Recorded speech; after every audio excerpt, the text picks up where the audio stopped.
Nanalo muli bilang kongresista sa ikalawang distrito po ng Cavite, si Lani Mercado. At ngayon, kasama po natin siya ngayon sa studio. Good morning, Congresswoman Proclaimed.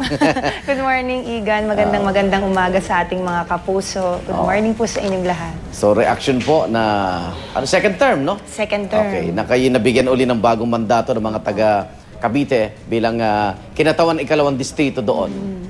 Well, reaksyon, nagpapasalamat una sa lahat sa mga kababayan kong Bacooreno na sumuport at nagmamahal at nagtitiwala pa rin sa atin sa ating pangalawang pagsubok na ito sa Kongreso. Makakaasa po kayo ng iba yung pagtatrabaho pong muli sa ating pong mga kababayan para sa ikatataas ng antas ng pamumuhay natin dyan. Hindi lamang sa Bacoor, kundi para sa buong sambayanan. Ano po ang magiging legislative priority nyo pagbalik nyo sa Kamara, the representative? Well, may mga local, pending ka ron, may mga local priority bills pa rin tayo na hindi na isulong last term. Yan yung creation of a new national high school sa May Molino 4. Nandiyan po yung mga local holidays namin na dapat pong i-pursue, katulad ng June 23, which marks our first city birthday dahil naging lungsod na po ang Bacoor sa ilalim ng termino po natin. For one term, nagawa po natin yan.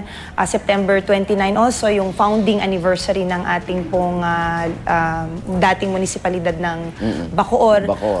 Creations of technical schools, science high schools, more on thrust natin kasi sa edukasyon, lalo-lalo na ngayon na iibayo po natin yung implementation ng K+12. Okay. Galing kay Bacoor ngayon. Opo. Ayan. At nandun pa rin yung mga pulis ba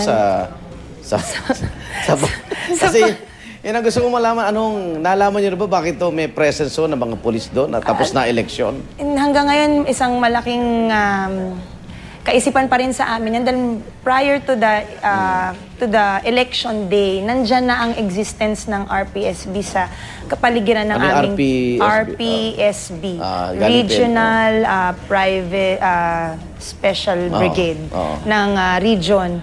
Kapulisan po ito ng region at nagtataka ho talaga kami sa maigting na presensya nila. Hindi lamang po sa barangay namin, kundi sa kabuuan po ng lungsod ng Bacoor. Nakaka-agitate na ho ito. Wala nang hindi na normal sa compound. Hindi normalidad. Hindi lang sa compound. Nagko-complain na ang mga ng mga homeowners ng Justinville na sako po ng Panapaan 7. Pati na rin po yung sa harapan ng bahay namin, which is Salinas. Nagko-complain na rin sila dahil hindi normal ang nararamdaman namin. Plus, hindi pa rin kami nakakabalik sa normal naming pamumuhay. So, anong tingin nyo rito? Panggigipit pa rin sa pamilya ninyo? Hindi namin talaga maunawaan kung ano pa talaga ang rason. Dahil kahapon, inalaw na ho ni Senator Bong na umikot ang press. Kasama po ni Attorney Sal Panelo. Pinaikot namin sa loob ng tahanan namin, pinabukas namin yung mga cabins para mapakita namin na wala ho kaming tinatago dahil baka akala ng mga Pilipino hindi ho may tinatago kami sa loob. Katulad ng mga sinasabi nilang may armed men daw, may armas daw kami sa loob. Wala pong ganung katotohanan. So, kamusta na si Senator? Anong balak niyang gawin dito? Dahil ang sabi ng pulis, dapat daw magpasalamat pa kayo at may police visibility doon sa lugar. Natatawa ka? Hindi ko po lubusang maunawaan. Dahil una sa lahat, humingi kami ng tulong sa kanila nung nagkakaroon po ng ganyan mga problema. Ngunit bingi ho sila sa mga hinihingi naming tulong sa kanya. Kaya NBI na po yung hininga namin ng tulong. Pero ang patuloy na sinasabi po nila ay orders po ito sa taas na hindi ho namin maunawaan kung sinong nasa taas na yan. Kailangan naman manawagan tayo sa mga diwata na...